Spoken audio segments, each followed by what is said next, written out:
Hello student, कैसे हैं आप सब। एक बार पुनः आप सभी का आपके अपने चैनल शिव कोचिंग क्लासेस पर स्वागत है। और आप लोगों को कई लोगों का कमेंट था कि प्लीज़ सर आप कलच के अनुप्रयोग कराइए, अध्याय 6 आप कराइए। तो अब अध्याय 6 स्टार्ट कर दिया हूँ। देख सकते हैं अब कलच के अनुप्रयोग 6.1 पहला क्वेश्चन है आज का। देख सकते हैं कि एक घन की कोर 7 सेंटीमीटर पर सेकंड की दर से बढ़ रही है। मतलब समय के साथ इसमें इंक्रीज हो रहा है। ठीक है, जब घन की कोर 10 सेंटीमीटर लंबी है, मतलब घन की कोर की लंबाई दे के रखिए 10 सेंटीमीटर, तब घन का आयतन किस दर से बढ़ रहा है, मतलब आयतन में परिवर्तन निकालना है। यहां पर लोगों को कंफ्यूजन ये रहता है कि कौन सा घन का कोर है, कौन सा घन के कोर में समय के साथ वृद्धि है और हमें क्या फाइंड करना। ये चीज जब तक क्लियर नहीं होता तब तक इन प्रश्नों को हल नहीं कर सकते। तो आपको अच्छे से समझना है। देख लेना, यहां पर जैसे देके रखा है 7 सेंटीमीटर पर सेकेंड, मतलब समय के साथ ये लंबाई में परिवर्तन, अर्थात घन के कोर में परिवर्तन हो गया सेंटीमीटर पर सेकेंड, क्योंकि समय के साथ। अब यदि जैसे यहां पर 10 सेंटीमीटर है, मतलब ये घन के कोर की लंबाई हो गई। यहां पर स्टूडेंट 10 सेंटीमीटर पर सेकेंड होता तो यहां पर भी घन के कोर में लंबाई की परिवर्तन को हम लिख सकते थे। क्योंकि यहां प्रति सेकेंड नहीं है, इसलिए यहां से आपको पहचान बना लेना है कि आपके क्वेश्चन में कौन सा प्रति घन सेंटीमीटर में परिवर्तन हो रहा है और कौन सा घन के कोर की लंबाई है। इतना तो क्लियर है।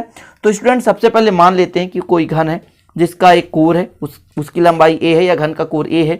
t समय के साथ उसका आयतन कितना हो जाता है, v हो जाता है। तो यहां पर लिखते हैं माना घन का कोर a है, माना घन का कोर कितना है, a है। यदि t समय पर उसका आयतन t समय पर उसका आयतन v हो तो कितना हो जाएगा। अच्छा, आयतन कितना होता है, लंबाई गुणे चौड़ाई गुणे ऊंचाई, और घन की तीनों कोर समान होते हैं, इसलिए स्टूडेंट v बराबर a क्यूब हो जाएगा। और कुछ दे के रखा है, तो दे के रखा है कि समय के साथ, मतलब टाइम के साथ कितना घन के कोर में परिवर्तन हो रहा है। तो आप यहां पर लिख सकते हैं कि टी के सापेक्ष यानी समय के सापेक्ष घन के कोर में वृद्धि की दर। यहां पर लिख दीजिए टी के सापेक्ष यानी समय के साथ है ना, टी के सापेक्ष घन के कोर में वृद्धि, घन के कोर में वृद्धि मतलब समय के साथ। ठीक है ना, अर्थात dA/dt कितना बढ़ रहा है भैया, 7 सेंटीमीटर पर सेकेंड। ये हो गया आपका 7 सेंटीमीटर पर सेकेंड, समय के साथ घन के कोर में परिवर्तन हो गया। अब आपको निकालना क्या है, आयतन में परिवर्तन, यानी किस दर से आयतन बढ़ रहा है, मतलब dV/dt निकालना है। इसको आप दे दें समीकरण 1 और इसको दे दो समीकरण 2। समीकरण 1 में दोनों पक्षों में t के सापेक्ष अवकलन करने पर अवकलन कर देते हैं। ठीक है, तो समीकरण 1 में t के सापेक्ष क्या करने पर, अवकलन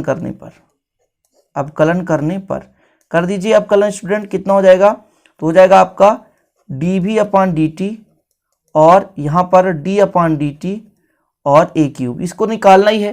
देखिए a क्यूब का अवकलन होगा तो ये हो जाएगा स्टूडेंट 3a²। और फिर मैंने कहा था ना, जिसके सापेक्ष अवकलन नहीं करना होता, जैसे t के सापेक्ष अवकलन, लेकिन हमने a क्यूब का अवकलन कर दिया, तो यहाँ पर स्टूडेंट dA/dt हो जाएगा। और जो कि दे के रखा है dA/dt दे के रखा है 7 सेंटीमीटर पर सेकेंड। तो यहाँ पर वैल्यू रख दो 3a² × 7 मतलब 21a³। ये आपका आ चुका है dV/dt। अब एक चीज और क्वेश्चन में दे के रखा था कि जो घन के आयतन में वृद्धि की दर में जो a का मान है, मतलब घन के कोर की लंबाई है 10 सेंटीमीटर है। तो यहाँ पर मैं चूंकि लिख देता हूँ, चूंकि a बराबर कितना है 10 सेंटीमीटर, यहाँ पर लिख सकता हूँ ना ब्रैकेट में, इसलिए आपका dV/dt है स्टूडेंट 21a³ मतलब 21 × 10⁻³ मतलब स्टूडेंट 21, और यहाँ पर आपके पास स्क्वायर है, तो स्क्वायर कर दीजिए, स्क्वायर है ना हर जगह, स्क्वायर मतलब 2100 हो गया। और आयतन में परिवर्तन मतलब सेंटीमीटर क्यूब पर सेकेंड, आयतन में ना, इसलिए सेंटीमीटर क्यूब पर सेकेंड हो गया। और यही आपका करेक्ट आंसर हो गया पहले क्वेश्चन का आंसर। देख सकते हैं कि क्वेश्चन क्या बोला था भैया, क्वेश्चन में कहा गया था आयतन किस दर से बढ़ रहा है, तो आपने आयतन यानी dV/dt समय के साथ v में परिवर्तन, तो ये पहला क्वेश्चन है। सिंपल तरीके से इसमें ढूंढना सीखें क्या क्या चीज देके रखा है और क्या क्या हमको निकालना है। तो आशा करता हूं पहला क्वेश्चन आपसे बन जाएगा। दूसरा क्वेश्चन है आपके लिए, वृत्त के क्षेत्रफल के परिवर्तन की दर उसकी त्रिज्या r के सापेक्ष ज्ञात कीजिए जबकि r का मान देके रखा है 5 सेंटीमीटर। क्या बोला भैया, वृत्त का क्षेत्रफल। पहले आपको पता होना चाहिए वृत्त का क्षेत्रफल कितना होता है, पाई आर स्क्वायर। जी हाँ, वृत्त का क्षेत्रफल कितना, पाई आर स्क्वायर। तो a बराबर हो गया पाई आर स्क्वायर, ठीक है ना। तो यहां पर स्टूडेंट मान के चलता हूं, माना वृत्त का क्षेत्रफल, माना वृत्त का क्षेत्रफल कितना है, माना वृत्त का क्षेत्रफल, वृत्त का क्षेत्रफल कितना है, a है। तब स्टूडेंट a बराबर मैं कहूं तो हो जाएगा पाई आर स्क्वायर। ये बराबर कितना हो जाएगा, पाई आर स्क्वायर। अब मुझे देके क्या रखा है, त्रिज्या का मान देके रखा है r बराबर 5, ठीक है। लेकिन दोनों पक्षों में यदि मैं r के सापेक्ष अवकलन करूंगा, क्योंकि बोल के रखा है ना वृत्त के क्षेत्रफल में परिवर्तन की दर उसकी त्रिज्या r के सापेक्ष, यानी r के सापेक्ष निकालना है, इसलिए r के सापेक्ष अवकलन करना पड़ेगा। तो यहां पर मैं बोल देता हूं कि दोनों पक्षों में, कहां पे, दोनों पक्षों में क्या करने पर, r के सापेक्ष, r के सापेक्ष अवकलन करने पर, अवकलन करने पर, चलिए कर दीजिए अवकलन करने पर, करिए अवकलन भैया। तो कितना हो जाएगा, dA अपान dt बराबर, सॉरी r के सापेक्ष तो dA अपान dr कर दो, d upon dr pi r square. यहाँ पर जो पाई है वो कांस्टेंट है, वो बाहर आ जाएगा, d upon dr r square. अच्छा, आर स्क्वायर का अवकलन कितना होता है, 2r, 2r हो गया। अब चूंकि r का मान कितना है, 5 सेंटीमीटर है ना, 5 सेंटीमीटर, तो यहाँ पर वैल्यू रख दो।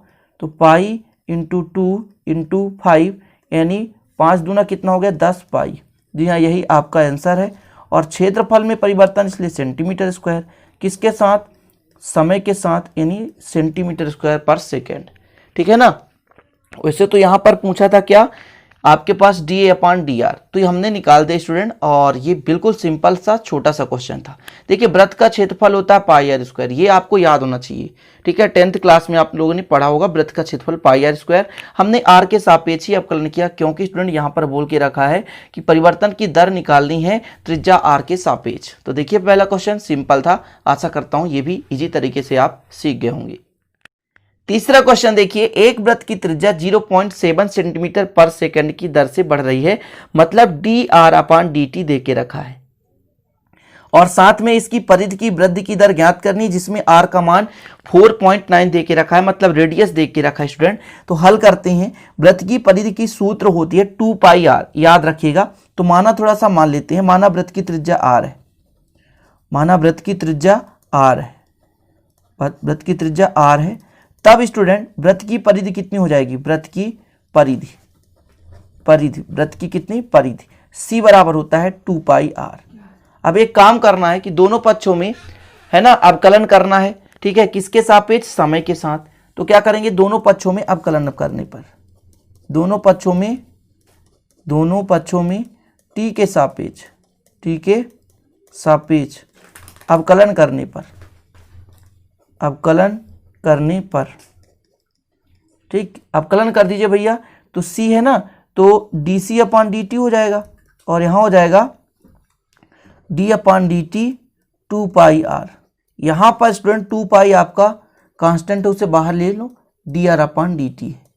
आगे देखिए क्वेश्चन देके रखा है, त्रिज्या में 0.7 सेंटीमीटर पर सेकंड की दर से वृद्धि हो रही है, ठीक है ना। तो यहां पर मैं यदि कह दूं कि dr अपान dt, तो चूंकि यहां पर देके रखा है स्टूडेंट dr अपान dt, देख सकते हैं क्वेश्चन पे देके रखा है dr अपान dt 0.7 सेंटीमीटर पर सेकेंड, ठीक है ना। यहां पर ये देके रखा है क्वेश्चन पे, तो यहां पर रख देंगे 2 पाई इंटू 0.7, तो यदि मल्टीप्लाई करेंगे तो 1.7 पाई। अब परिधि में परिवर्तन है तो मतलब सेंटीमीटर पर सेकेंड, ये आपका आ चुका है dc अपान dt, मतलब परिधि में वृद्धि की दर आ चुका है, ठीक है। और यही क्वेश्चन पूछा था सिंपल तरीके से, तो बिल्कुल सिंपल है। आशा करता हूं कि ये भी क्वेश्चन आसानी से आप समझ गए होंगे। अगला क्वेश्चन देखिए स्टूडेंट, एक गुब्बारा है जो सदैव गोलाकार रहता है, ठीक है, जिसकी त्रिज्या परिवर्तनशील है। त्रिज्या के सापेक्ष आयतन के परिवर्तन की दर ज्ञात कीजिए, जबकि त्रिज्या 10 सेंटीमीटर है। यहाँ पर स्टूडेंट हल करते समय जो भी आपको पता हो, जैसे गोले का आयतन कितना होता है 4/3 पाई आर क्यूब, गोले का आयतन कितना होता है 4/3 पाई आर क्यूब, इस फार्मूले को आप लोग लिख लें। ठीक है, तो यहाँ पर लिख लेते हैं गोले का आयतन, गोले का आयतन कितना है, गोले का आयतन होता है V बराबर 4/3 पाई आर क्यूब, ये हो गया गोले का आयतन। स्टूडेंट आगे देखिए क्या क्या देके रखा है, त्रिज्या के सापेक्ष आयतन में परिवर्तन निकालना है, मतलब dV/dr आपको फाइंड करना है। ठीक है, जबकि त्रिज्या देके रखा है r बराबर 10 सेंटीमीटर, r बराबर 10 सेंटीमीटर देके रखा है। तो अब क्या करना है कि r के सापेक्ष दोनों पक्षों में अवकलन कर दें, दोनों पक्षों में r के सापेक्ष क्या करने पर, अवकलन करने पर, अवकलन कर दीजिए तो कितना हो जाएगा dV/dr बराबर d/dr 4/3 पाई आर क्यूब। यहां पर जो कांस्टेंट है उसे बाहर ले लो, कांस्टेंट कितना है 4/3 है और पाई है, तो कितना हो जाएगा d/dr r क्यूब। इसके बाद स्टूडेंट r के सापेक्ष ही अवकलन हो रहा है, तो r क्यूब का अवकलन कितना हो जाएगा 3r²। ठीक है ना, कितना हो जाएगा 3r², तो 4/3 पाई 3r², 3 से 3 क्या हो गया कैंसिल, तो कितना हो जाएगा 4, फिर यहाँ पे पाई है और r², इतना हो गया क्लियर। अब देखें और क्या देके रखा है, त्रिज्या का मान देके रखा है क्वेश्चन पे, त्रिज्या का मान कितना है 10 सेंटीमीटर, तो यहाँ पर लिख सकते हैं चूंकि r का मान कितना है 10 सेंटीमीटर, यहाँ पर देके रखा है इसलिए अपन यहाँ पे वैल्यू पुट कर देते हैं 4 पाई इंटू 10⁻², मतलब 10 का स्क्वायर हो जाएगा, 10 100 हो जाएगा, तो 4 पाई गुणे 100, और स्टूडेंट इसको मल्टीप्लाई कर देंगे तो कितना हो जाएगा 400 पाई। आयतन में परिवर्तन हो रहा है इसलिए घन होगा, फिर प्रति हो जाएगा घन सेंटीमीटर, सॉरी ऐसा कर देते हैं घन सेंटीमीटर प्रति सेकेंड। ठीक है, या कि आप टोटल हिंदी से लिखेंगे तो घन सेंटीमीटर पर सेकेंड। ये आपका आ चुका है स्टूडेंट dV/dr, मतलब त्रिज्या के साथ, यानी यहां पर आयतन में परिवर्तन हो रहा है और यही आपको फाइंड करना था। ठीक है, तो ये क्वेश्चन भी बिल्कुल सिंपल है। देखिए जब आप समझ जाएंगे कि देके क्या रखा है, हमको निकालना क्या है, तब आप कोई भी क्वेश्चन आसानी से कर लोगे अवकलज के अनुप्रयोग में। और जो पहला आपका एक्सरसाइज चल रहा है ये काफी महत्वपूर्ण है और यहाँ से क्वेश्चन एनुअल एग्जाम में भी पूछे जाते हैं। ठीक है,